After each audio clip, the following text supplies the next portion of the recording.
Hello, good afternoon to everyone. Welcome. My name is Jeremy Sauter. I'm the Membership Director for the French-American Chamber of Commerce, New York chapter. And it's a pleasure to welcome all of you today, members of the chambers and guests, to the third webinar of our COVID-19 federal stimulus series. Delighted to see a large and diverse representation of members.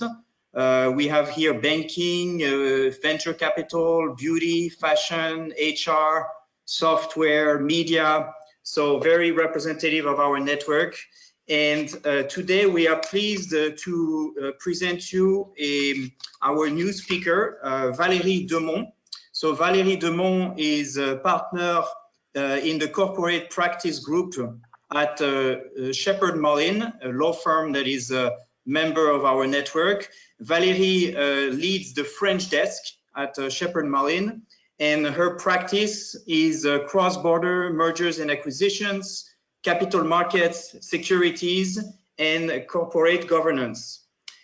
Before I leave Valérie start, just a couple of housekeeping issues.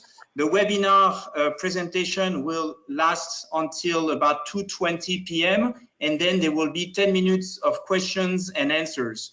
So while Valérie is speaking, you have the option to ask questions. So go to your control panel on the right side of your screen. There is a questions section and you can ask a question. Your questions will be answered in the last 10 minutes of the webinar. Also, we will send to everyone the slides of this presentation and also a link to download the recording. So without further ado, I would like to introduce Valérie Demont, a partner at Sheppard Mullin. Thank you very much, Jeremy, for this kind introduction, and it's a real pleasure to be with all of you today. As Jeremy mentioned, I chair the French desk of Sheppard Mullin, and obviously a lot of our focus is on helping foreign companies, and especially French companies, to come and invest in the United States. And in that regard, with everything that's going on with the bailout, a lot of our focus has been to help navigate these foreign clients through the bailout, what it means for them, what they're eligible to, and some of the pitfalls. And so what I wanted to do today is focus on some of these questions, really from the foreign investors coming into the United States perspective, having subsidiaries in the United States, and what the bailout means for them. But before we get into some of the details, I just wanted to remind you a little bit of the overarching structure of this bailout. As you know, the CARES Act, the Coronavirus Aid, Relief, and Economic Securities Act, was passed into law by President Trump on March 27, 2020. And it's historically the largest rescue package in our history. But what does it really do? At the bottom of it, it really focuses on preserving liquidity in the hands of individuals and businesses and preserve employment. So how does it do that? It does that basically by putting together different packages of loans and financial helps and grants to individuals, independent contractors, small and large businesses. It also gives them a fair amount of federal tax relief, which is mostly federal tax deferrals, as well as certain tax credits. It's also helping the unemployed by increasing the amount of benefits that they can be entitled to. And it's putting direct cash into the hands of low and middle income families, as well as providing relief for tenants, again, preserving cash into their hands. And separately from the federal bailout, because the CARES Act is a federal act, you also have a series of initiatives at state levels and local levels that companies, individuals, really should get themselves familiar with, because there's a lot of help that's available to them at the federal and state levels and local levels, and I will give some examples of that if we have a few minutes in the end. So some of the package that I mentioned earlier put in place by the CARES Act are loan packages and grants. And the most well-known package right now, which you've heard a lot about, is the Paycheck Protection Program, which are federally guaranteed loans made by the Small Business Administration. So why are these loans so attractive? Well, first of all, they're very cheap. The interest rate on the loans is 1%. Their maturity date is 2 years, and there's payment deferrals for 6 months of principal and interest on those loans, although interest will accrue. They're also very, very easy because there's no collateral requirement. There's no personal guarantee requirement. I hear a lot of my clients asking me whether they will need to guarantee the loans. The answer is no, and there are no fees for the borrower. Now, there are conditions to be eligible for those loans. And one of the reasons why these loans is very attractive, which we'll get to in a minute, is also that, for 8 weeks, these loans can be forgiven. So the eligibility, that's a question I get a lot. These loans are so attractive. A lot of my clients, and I do represent, 20 plus US subsidiaries of foreign companies. So a lot of my foreign company clients ask me, can my business take advantage of these loans? So my answer is, it's not because you're a foreigner that you cannot take advantage of these loans, but there are conditions to be met.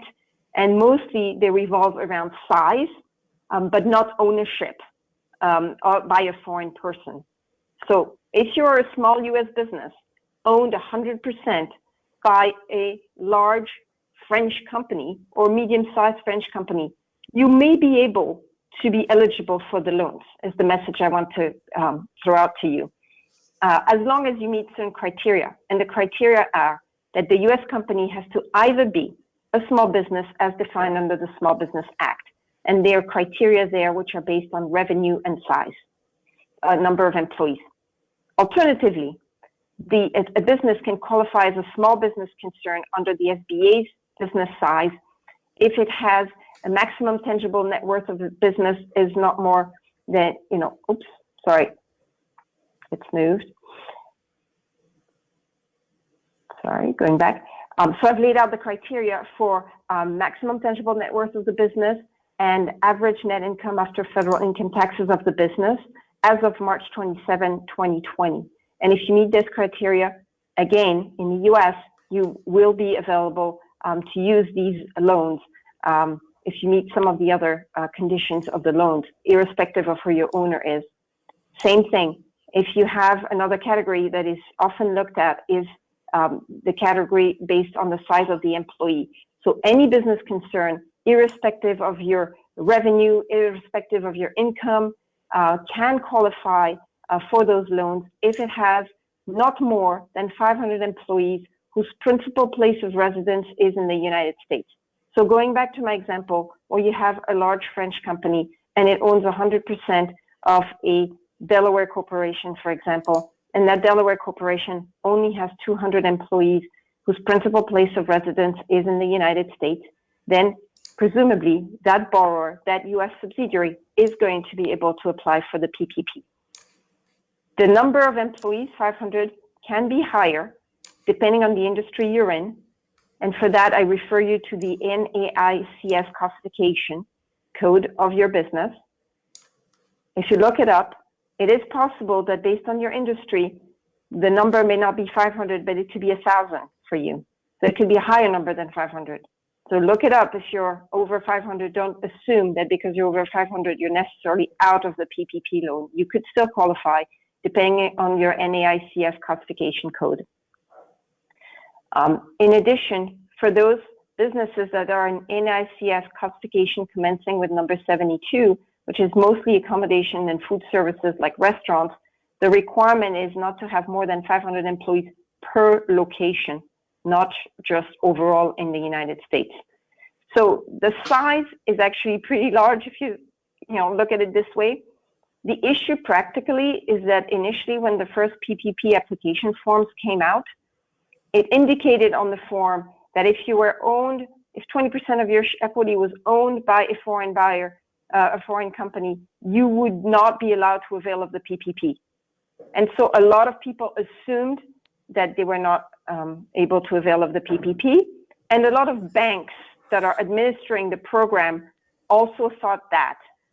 So today, based on my experience, I hear from still many companies that are owned by foreign parties that the banks are telling them they can't apply because they're foreign owned. And that is wrong. Go back to your bank.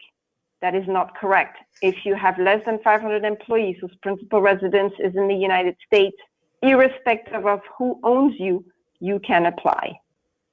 All right. One additional issue is an issue that mostly the venture capital funds and the private equity funds are dealing with and struggling with, is that the 500 employee in the United States requirement has to be measured not only against the company that is doing the borrowing, so the US subsidiary, but also include all of the employees in the United States of the affiliates of the borrower.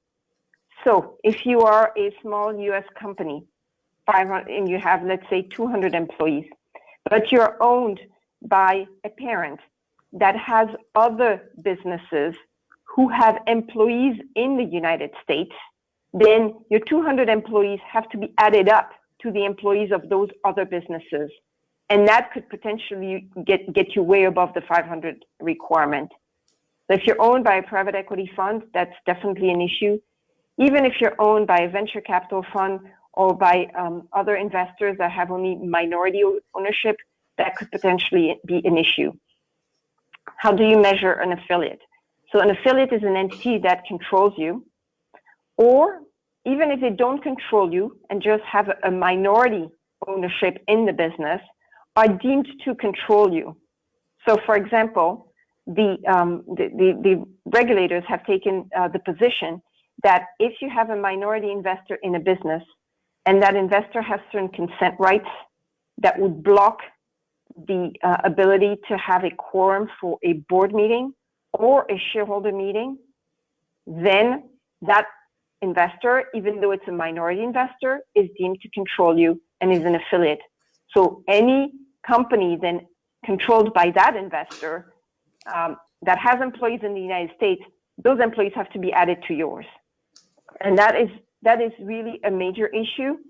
It's not just an issue for venture capital and private equity owned businesses. It is potentially also an issue for companies that are owned by strategic companies in case they have multiple other businesses that they control and that have employees in the US. There has been obviously a lot of pushback on this definition of affiliation, and I do believe quite firmly that this definition is going to be adjusted. So if you're owned by a PE fund right now, don't lose hope. And that's what I've been telling my clients, because there are changes to this program that are afoot.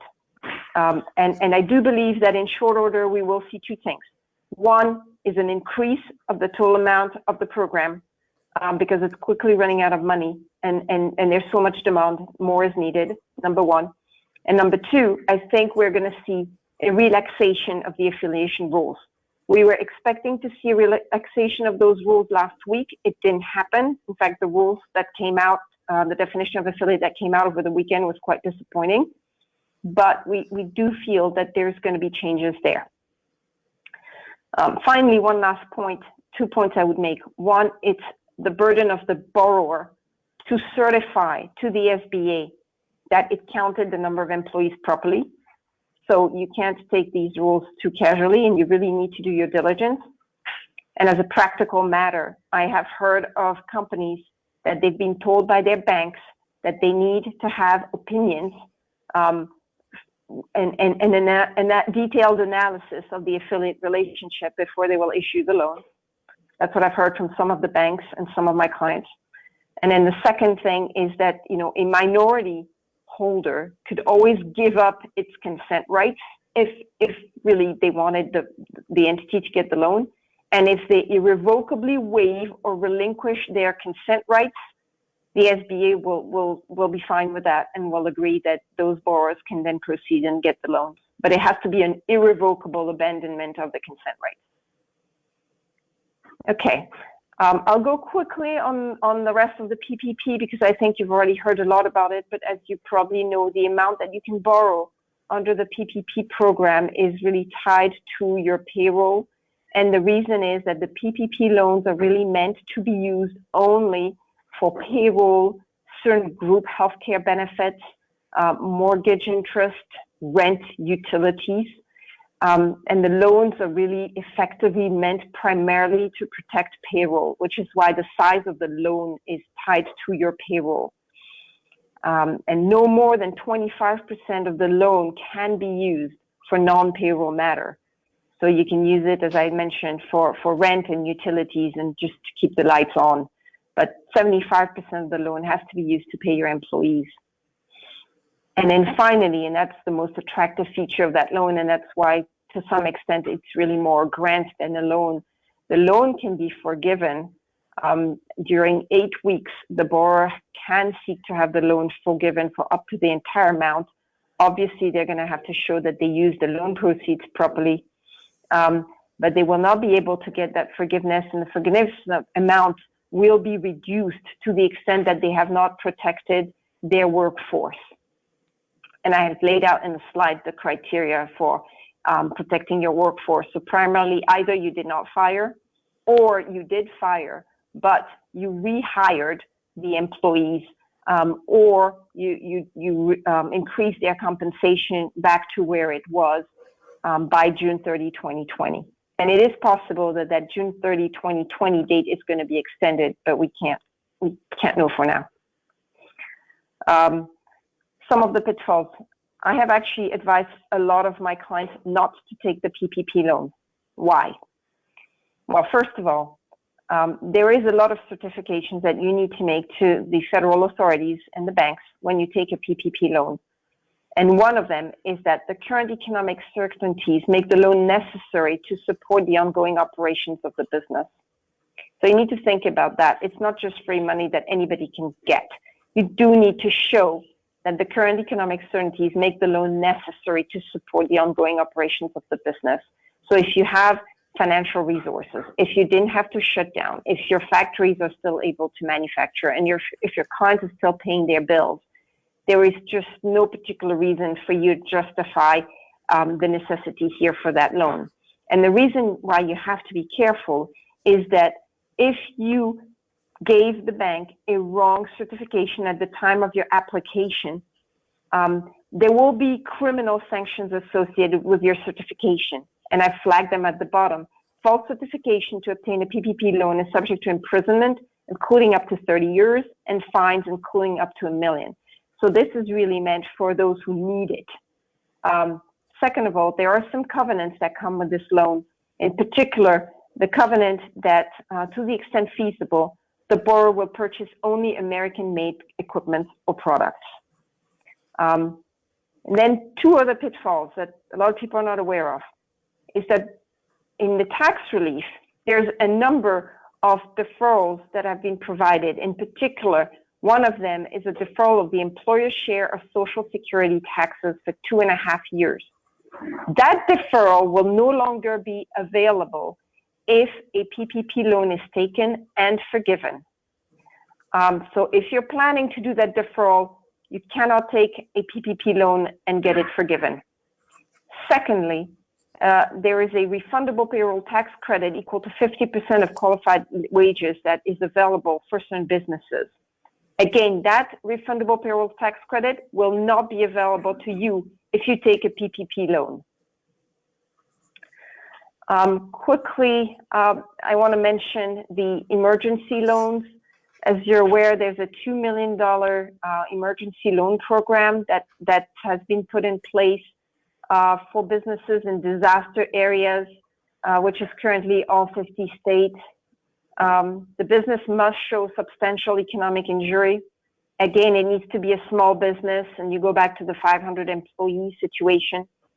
Now, big differences of this loan and the PPP loan, aside from the emergency nature of it. One is it's not forgivable. However, advances of $10,000 can be forgiven under that loan. But aside from that, the loan is not forgivable. You'll have to pay it back. However, you can potentially roll it into a PPP loan and then got it forgiven as part of the PPP loan. So just be aware of that.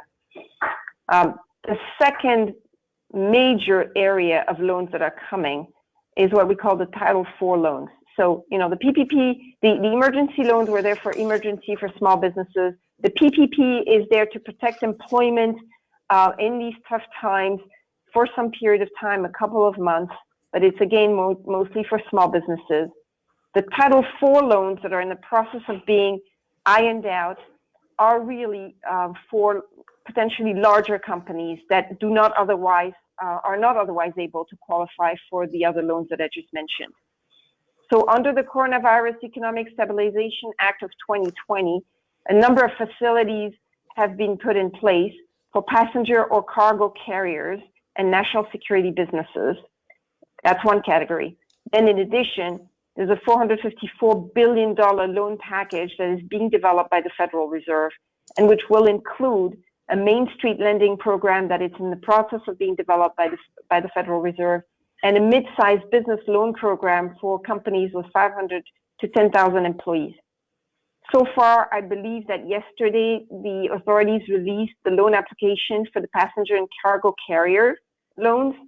The other applications formed and the programs have not been detailed yet, so we don't have the implementation of those loan facilities, but they're going to be released, I believe, before the end of the week. So under these loan facilities, the question again is going to be, I am a foreign-owned business, can I avail of those facilities?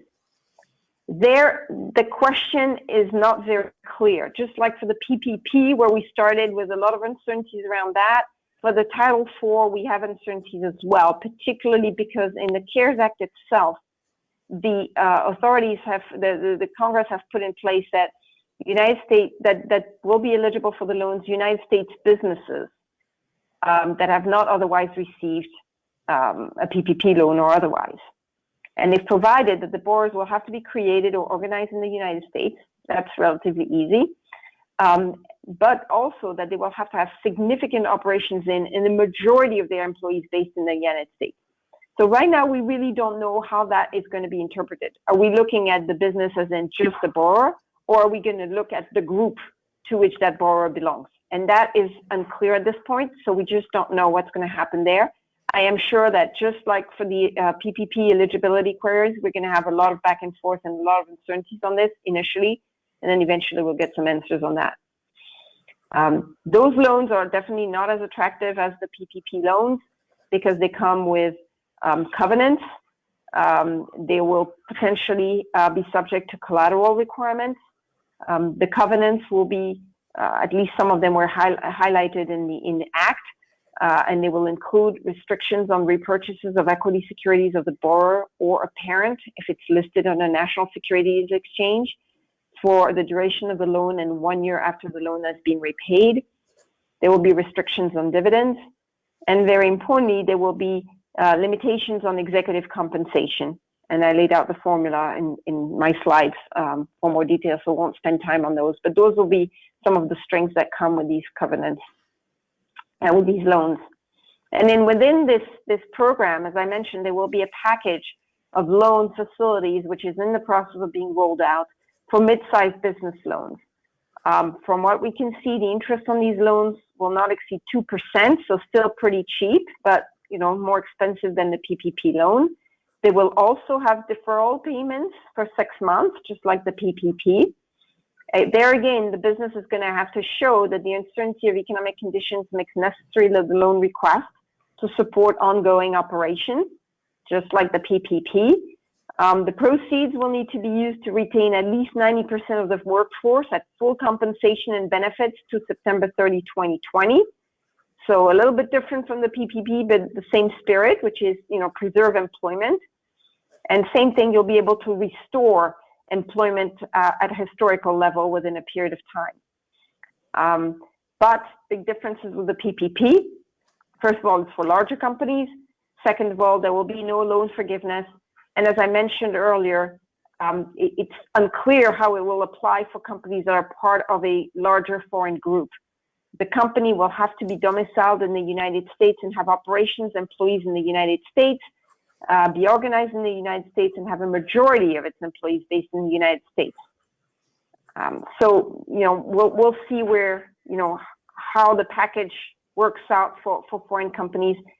But again, I am expecting that just like for the PPP, if it's not available now, it will be available through interpretations and adjustments and tinkering with the program at some point. I think some of the additional covenants of these loans, one of them that stands out, in addition to the ones I mentioned earlier, is that there would be no outsourcing or offshoring of jobs until 2 years after the loan has been repaid. And then you have to maintain collective bargaining agreements. And then you'll have the same restrictions on repurchase, restrictions on dividends, and limitations on executive compensation that we discussed earlier as part of the overall Title IV loan program. So that's for the loan program part. With respect to some of the other relief, tax, and I know, Jeremy, you've had other events on tax, so I won't spend much time, but I'll focus on all these tax relief available for foreign-owned U.S. businesses. The answer is yes. If you have a business that's a taxpayer in the United States, you clearly are entitled to the federal tax relief. And there's a couple of them, deferral of federal income tax filings and payments to July 15, 2020. Note that that's only at the federal level. Every state is doing it differently, so check in your state if you have the same deferral. New York, you have the same deferral of both the filing and the payment of income taxes. 2, the deferral of the employer's share of Social Security taxes for 2.5 years. Remember, that's available to you if you're a U.S. business owned by a foreign parent. But if you're going to take the PPP loan program and get it forgiven, then that's a no, not for you. The refundable payroll tax credit of 50% of qualified wages, we talked about it earlier. Again, that's available for all U.S. businesses, even if they're owned by a foreign company. But again, if you took the PPP loan, then it's not for you. There are a bunch of tax credits that are being put in place under the new sick leave and amended family leave programs. If you remember, those were amended so that employers have to provide, who have less than 500 employees in the U.S. So again, here you measure based on the number of employees in the U.S. If you have less than 500 employees in the U.S., even if you're owned by a very large parent, you are subject to these amended sick leave and family leave programs, and you have to provide additional sick pay to your employees, and you get tax credit in the back end. So that applies even to foreign-owned businesses. There's also some net operating loss carrybacks that allow you to get immediate tax refunds if in prior years you paid income tax and in 2018, 2019, or 2020 you have NOLs, then you can apply them retroactively back to those income taxes that you paid in the prior 5 years and get some immediate money back. And that's available even if you're owned by a foreign parent. And then finally, briefly, 2 things on unemployment benefits. As I mentioned, a lot of our clients ask us, well, what else can we do with respect to our employees? Should we keep them? Should we fire them? Obviously, you have the PPP loan program and other facilities to help you retain employees. But the reality is many businesses, even with those loans, have to put people on furlough or terminate them. So there's a big difference between the two. And a lot of clients will choose the avenue of the furlough. Why? Because what the furlough does is you continue to keep your employees on the payroll. They continue to be, or as employees, they continue to be your employees for some period of time. They continue to be entitled to health benefits, and you continue to fund those, but you won't be paying them their salary.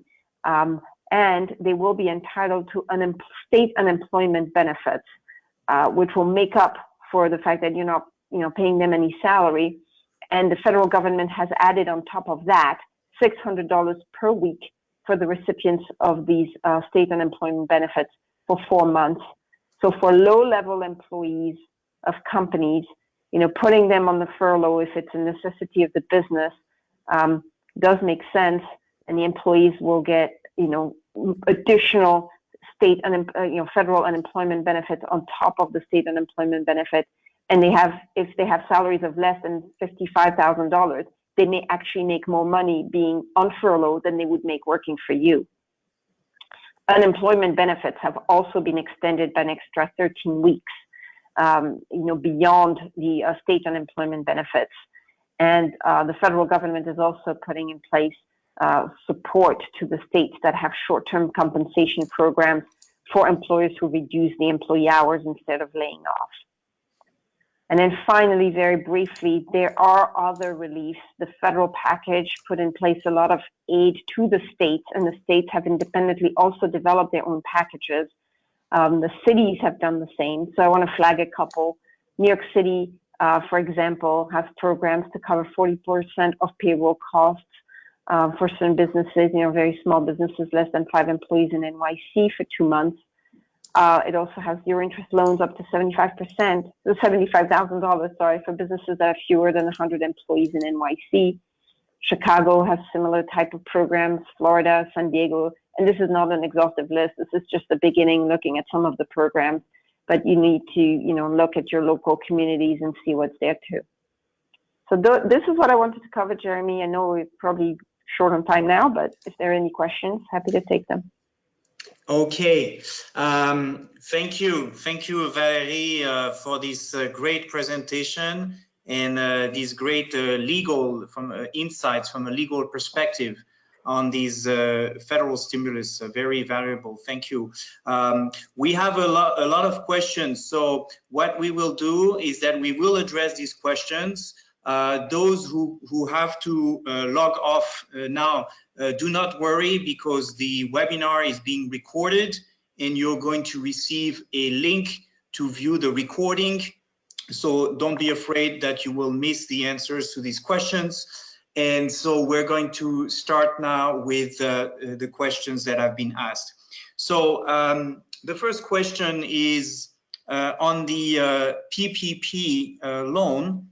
What is the criteria for owned capital by a foreign owner? Our bank says that 51% must be detained by a US citizen or permanent resident. However, the owner of the company has an E2 visa, but resides in France at the moment. So how would they be eligible? So, as I mentioned, it doesn't really matter who your owner is. Under the initial issuance of the PPP loan application form, there was a requirement that you be owned by a US citizen or a legal permanent resident. And that led a lot of banks to think that foreign-owned companies could not qualify. And then they changed that. So today, it does not matter who your owner is. As long as you are a US company with less than 500 employees in the United States, irrespective of who owns you and which citizenship they are, where they live, and what visa they have, you should be able to apply.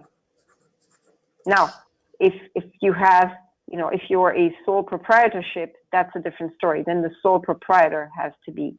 But if you're just a 100% owned company, irrespective of who owns you, you should be able to apply. Okay, thank you. Thank you, Valérie. So another question we have here is, our company is 100 in the US, but we are owned by foreign owners. They own another company in the US that has more than 500 people. Would we be eligible? Do I have to combine the two sets of employees? The answer is probably you have to combine.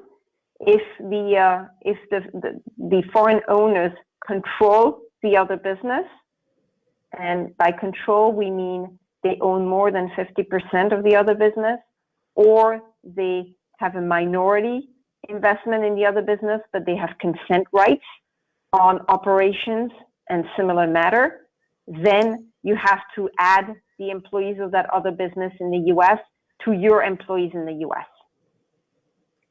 Thank you, Valérie. Another question is, how can you justify that the PPP is necessary for you? For example, now we have enough cash to pay the costs for at least 6 months without any cash in. Could we submit an application to this PPP loan? So that's a very good question, and that's exactly some of the debate that I'm having with some of my clients. I mean, 6 months is a little short. We know the crisis is going to go on for a few months. So if you're telling me that in 6 months you'll be running out of cash completely, then I think that you're probably, and you have, either had to reduce your operation because of stay-at-home orders, or your clients have canceled orders or canceled contracts, or your clients are going bankrupt, or your clients are delaying payments. All of these factors are factors that make me think that, you probably need that loan. And if you can build that case, then you should, and you should go ahead and proceed with the loan.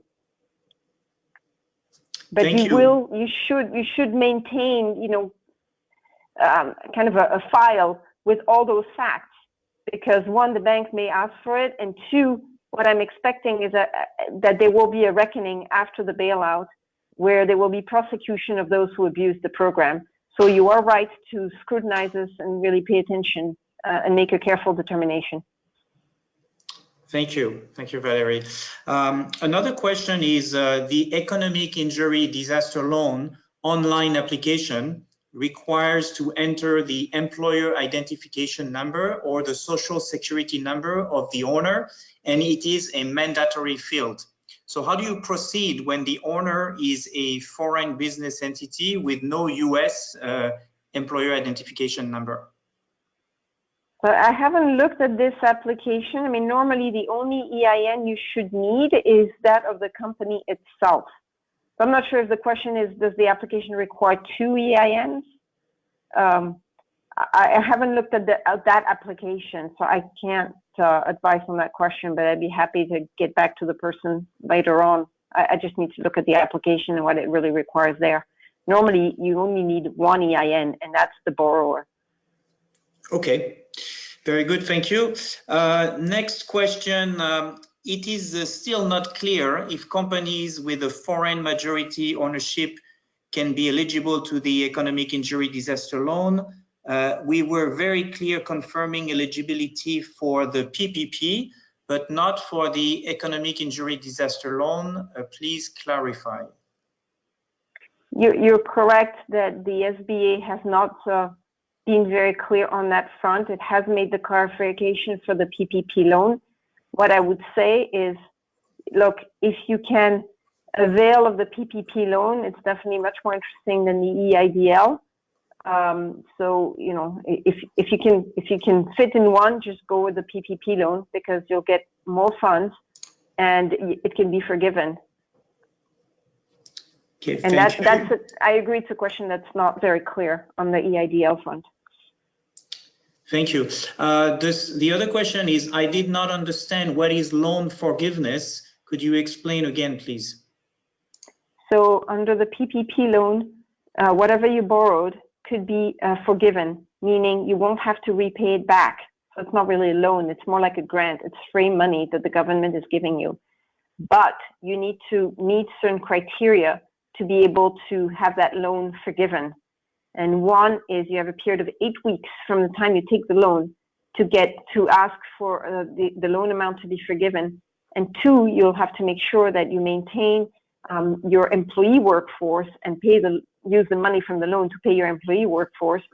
And if you've not been able to maintain their salary, then you have to be able to rehire these people or increase back their salary before June 30, 2020. And if you meet these conditions, which are on page 9 of my slide, then you can have the entire amount forgiven and you will never have to pay it back. Okay, thank you. Another question is it possible to apply for both for the PPP and for an economic injury disaster loan in the meantime, or do we need to apply for an economic injury disaster loan, then roll a part of it into the PPP? If you're going to do a PPP, there's no point doing the economic disaster loan. So if you're going to go with the PPP, don't do both. But if you started with the economic disaster loan, then you can roll it into a PPP. Until now, the economic disaster loan was just quicker. You applied, you got your money pretty much the same day. It was very quick. The PPP, I mean, there's so many issues with the application process. It'll take longer for people to get their money and they may be turned down.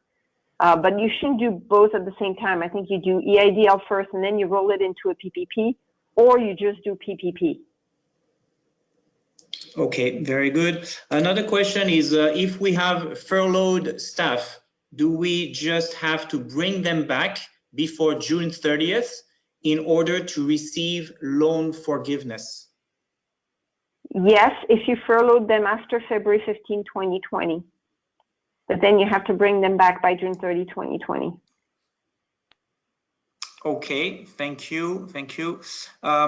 Yes, I got also the confirmation from the person who asked a question about the economic the employer identification number, that you have to provide an employer identification number for both the borrower and the owner on the economic injury disaster loan. Okay. So the question would be, yes, if the US. Okay. All right. Well, look, if your owner doesn't have an EIN, then they may need to get one. And typically, they would have a social security number if they spend some time in the United States. But I mean, look, it's something to look into. As I said, I haven't looked at that application. Okay, very good. Thank you. Another question is, if with the new unemployment benefits and the majority of our staff making less than 65,000, so could it make more sense to furlough our staff than to take the PPP loan just to pay them? So you need to do the math. You need to figure it out, because sometimes it is better to just furlough the staff, let them go on unemployment, and do the employer share of the Social Security tax deferral for 2.5 years. However, yes, your salary, at least for some period of time, will be entitled to get the 6 weeks, federal add on top of their unemployment benefits. But there's two things you need to watch out for. One is, obviously, there's a cost to you when your employees go on unemployment. Your insurance premiums are going to go up, so you need to be mindful of that.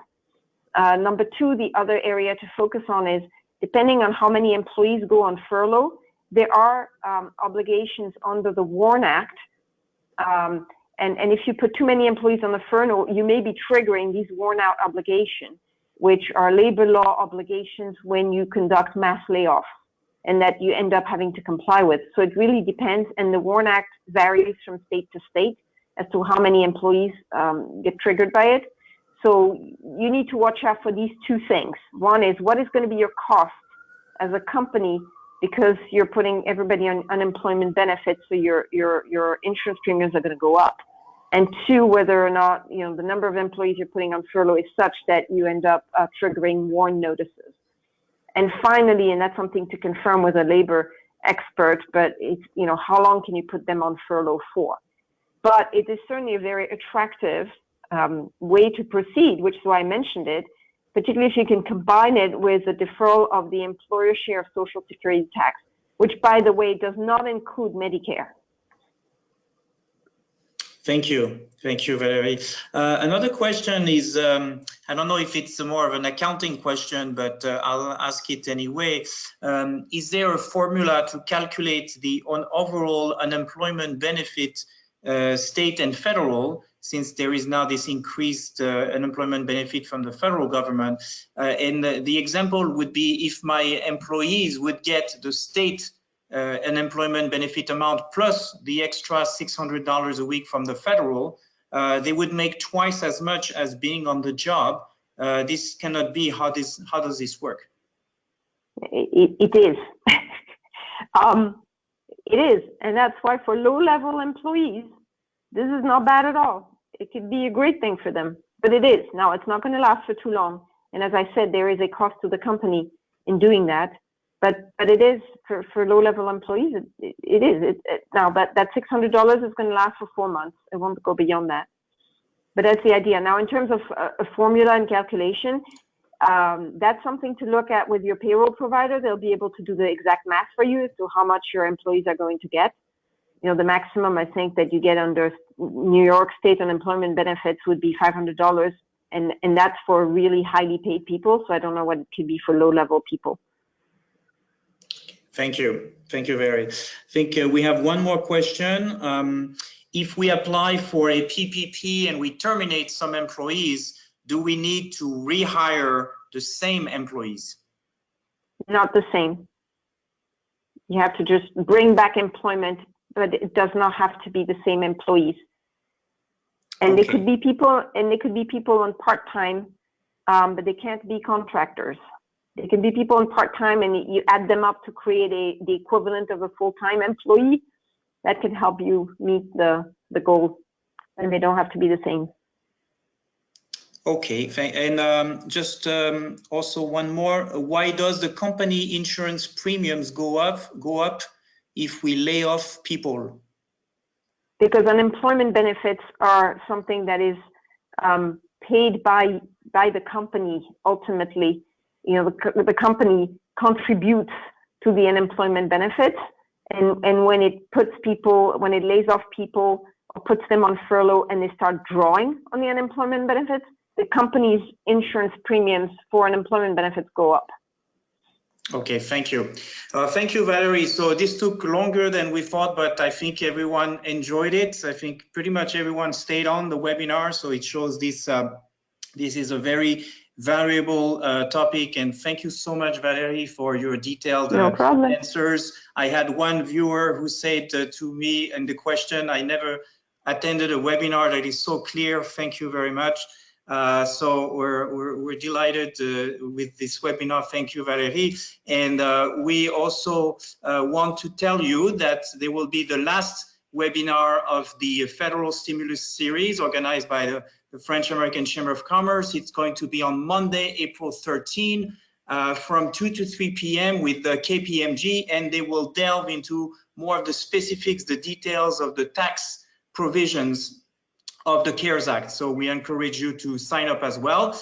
So we're going to say goodbye, and we will send you the slides of this presentation as well as the recording of the webinar. So again, thank you, Valerie, and goodbye, everyone. See you soon online. Thank you. Thank you very much. Have a good day. Bye-bye. Bye-bye.